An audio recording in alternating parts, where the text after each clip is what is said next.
gostei. Eu gostei da prancheta do Viver. E deu pra ouvir o choque. Você viu o choque atrás, PVC? Fez tac! Eu matei. E a prancheta, como viver em paz com a natureza.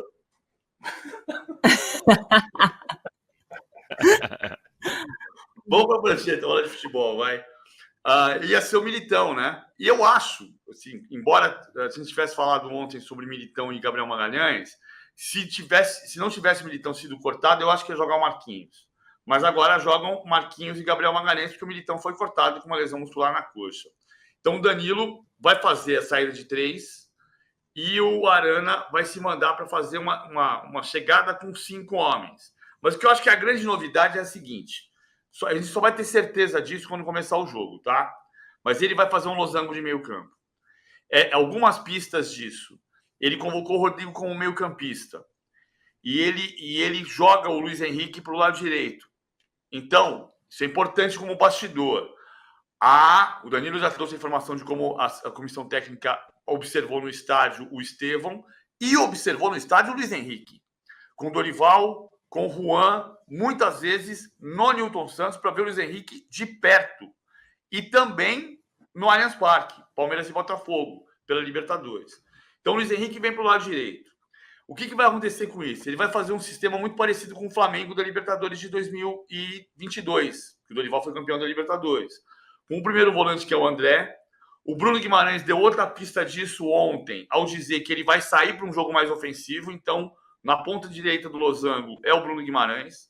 Na esquerda do losango é o Paquetá. Aí você vai dizer, então aqui é um 4-3-3. O Rodrigo entra como centroavante? Não, o Rodrigo faz esse movimento aqui. O Rodrigo vem para dentro da área e o Rodrigo sai da área para ser o ponta de lança. É claro que o Rodrigo não tem a característica de arrascaeta, de armador, e isso pode comprometer o sistema. Mas a tentativa do Dorival, só vou ter certeza quando começar o jogo, vai ser um losango de meio campo. Quando o time atacar, o Danilo fecha, Danilo, Marquinhos, Gabriel Magalhães, o Arana sobe, o Luiz Henrique dá amplitude pela direita, dá largura para o campo pela direita, o Rodrigo entra e o Paquetá também. E aí você faz esse 3-2-5, André, Bruno Guimarães e os 5 chegando na frente. Um modelo muito parecido com o que o São Paulo, que ganhou a Copa do Brasil do ano passado. Aqui na nossa enquete, quem deveria ser o titular, o Luiz Henrique está vencendo com 40% dos votos, mas o Estevão está logo atrás, 37%, depois o Hendrick 19% e o Meia apenas 4%. Você vota no Luiz Henrique também, PVC? Eu fiquei meio condicionado com o que o Luiz Henrique está jogando. Não dá para ter certeza se ele vai conseguir o mesmo rendimento na seleção, mas ele está com uma potência, uma força, uma velocidade impressionantes. Eu não vou dizer que está certo 100%, porque eu gosto muito do que o Hendrick representa. Não seria o Estevão para mim. O meu voto seria Hendrick. Mas eu acho que a tentativa é muito justa, porque o Luiz Henrique está muito forte. Ele está muito bem. Só ia fazer um adendo com relação à tal da evolução que não há. Eu acho que tem um ponto que é importante a gente notar. O Brasil não está no momento bom, evidentemente que não. Mas o time não perde. O Dorival não perdeu jogo nenhum ainda. Ele tem 3 vitórias e 5 empates.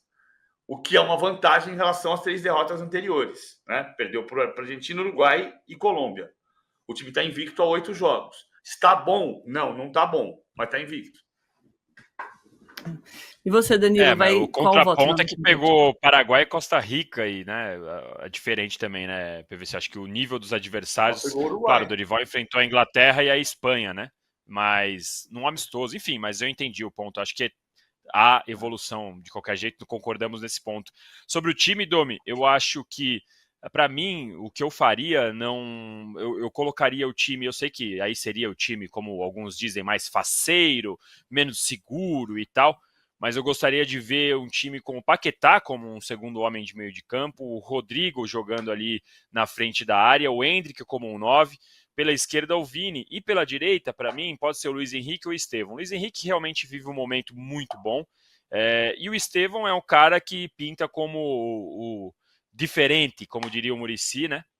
O cara que pinta como o cara que pode fazer alguma coisa realmente de quebrar linha, de chamar de novo o torcedor para perto da seleção, mas o Luiz Henrique vive um momento muito bom. Então, para mim, o X da questão dessa escalação não é Luiz Henrique ou Estevão. Para mim, o X da questão é ele ter colocado um meio de campo com Paquetá como o homem mais avançado, embora eu entenda a ideia, entendo também o que o PVC disse do Losango, até porque ele já usou esse sistema também no São Paulo, mas pro meu gosto, eu teria montado esse time com essa formação com o Paquetá de segundo homem e o Rodrigo de falso 10, sei lá se a gente pode usar essa expressão, mas vocês entenderam o meu ponto aí. O Brasil tem um monte de falso 10 hoje. Falta um verdadeiro 10, né? Esse é o problema. Essa foi boa, PVC. Vou dar mais um tempo para vocês votarem na enquete. Por favor, deixem o like, que ajuda muito o nosso programa. E, enquanto isso, a gente coloca a Lívia Camilo na nossa conversa, porque os bastidores do Corinthians estão cada vez pior. Ontem a gente falou aqui no De Primeira que estava rolando uma reunião da oposição que agora subiu o tom nas críticas, né, Lívia? Ih, tá muda, Lívia.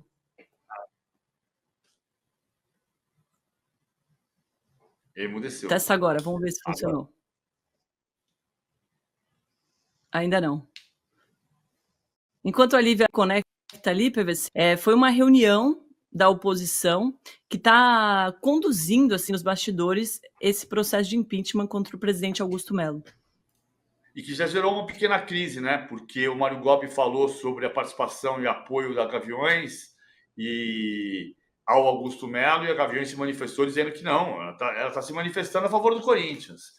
Acho que a Gaviões se manifestou do jeito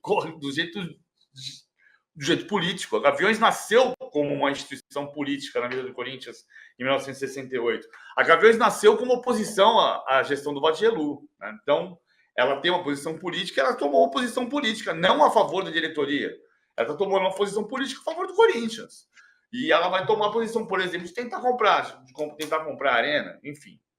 A Lívia tem mais detalhes sobre isso, né? Você está aí, Lívia?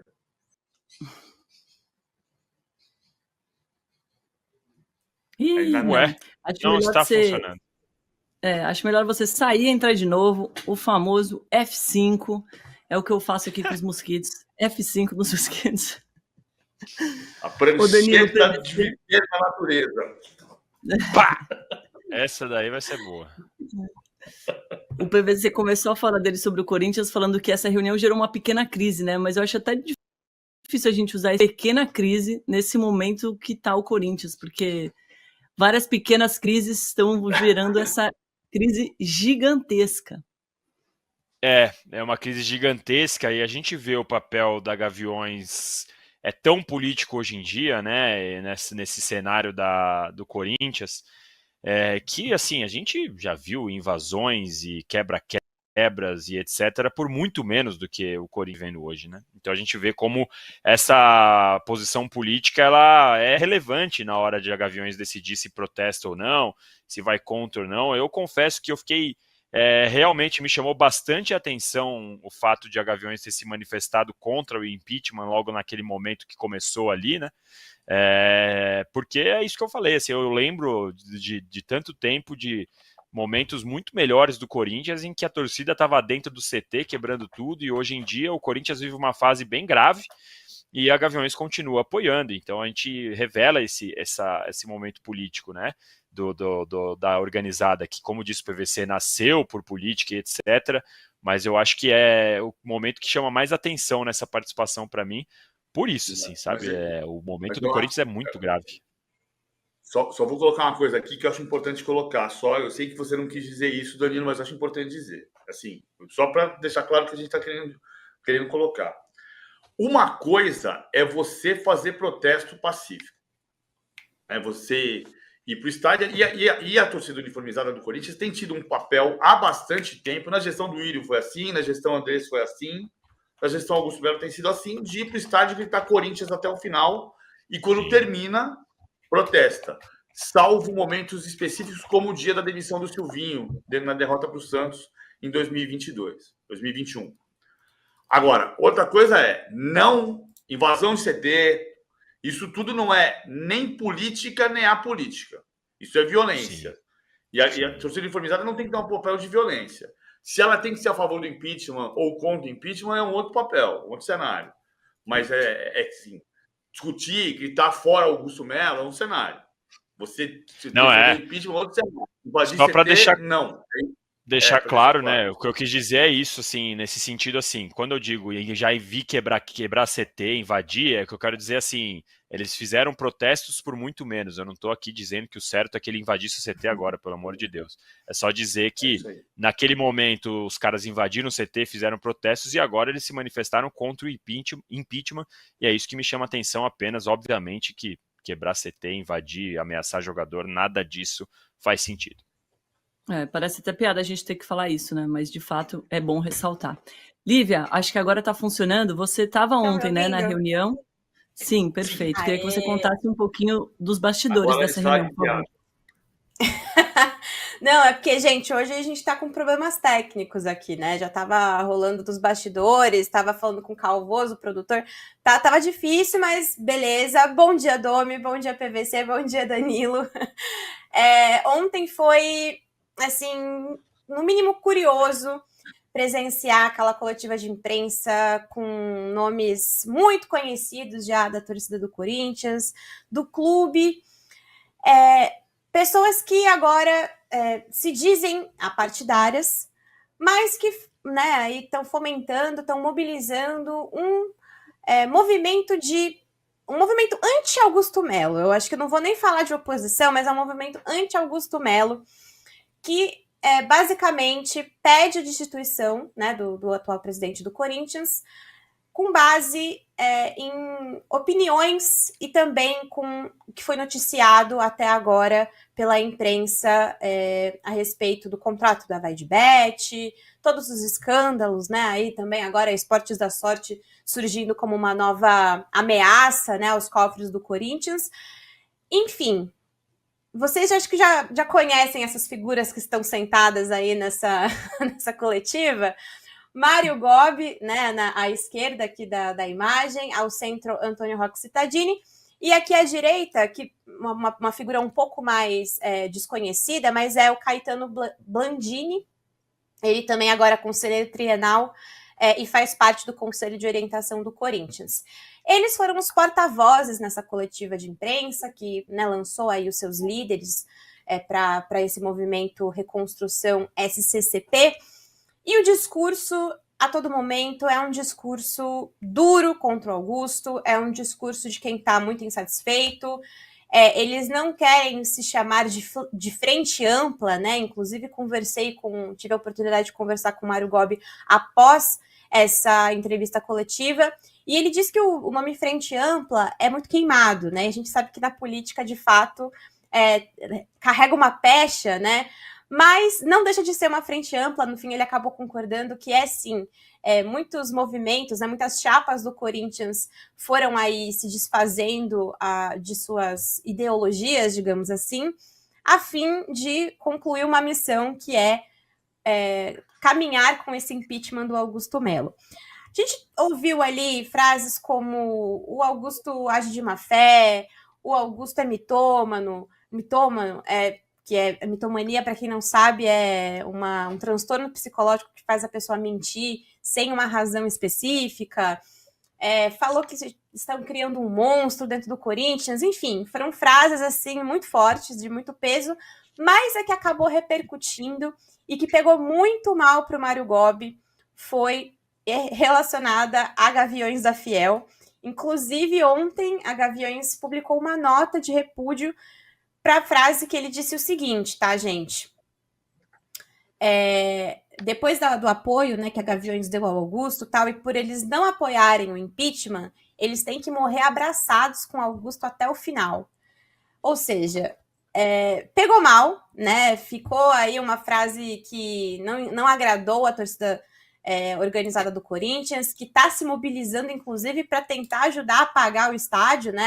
A dívida quase bilionária aí da Arena Corinthians. E, assim, repúdio, tá? Nota de repúdio. Pediram pro Mário Gobi lavar a boca para quando ele for falar da Gaviões. Enfim, o clima tá tenso, inclusive agora com a questão da oposição. Se essa oposição vai para frente, se esse artigo 107, que é o artigo do impeachment, vai caminhar, só o Conselho de Ética nos dirá nos próximos dias, mas a verdade é que toma lá da cá e nada acontece, né, gente? E mais uma vez, o Corinthians continua aí na zona de rebaixamento. Olívia, PVC, ele mandou muito mal nessa frase, né? Mandou. E tem uma coisa, você foi muito bem, Domi, porque assim, tem uma coisa de qualquer movimento democrático precisa respeitar o direito democrático de outras pessoas pensarem de uma maneira diferente de você. Por mais assim, ainda que o Danilo tenha toda a razão em falar assim, não, em outros momentos a Gaviões se manifestou de outro jeito. A Gaviões pode, por exemplo, e eu não estou dizendo que seja isso, porque eu não sei, não conversei com ninguém da Gaviões, ela pode, por exemplo, achar que no momento de luta contra o rebaixamento, um processo político desse tamanho pode dificultar mais a vida do time. Pode ser um argumento. Então, assim, o fato é que, assim, do ponto de vista democrático, qualquer pessoa que seja democrática deve, democraticamente, aceitar o direito democrático, com perdão da redundância, da outra pessoa divergir. Divergimos. Mas, ó, e aí eu vou até falar, PVC, o Mário Gobi, ele fala assim, não, eles estão certos na posição deles, de defender o Augusto, porque eles apoiaram a eleição do Augusto, só que aí ele termina com essa frase, eles têm que morrer abraçados com Augusto Melo.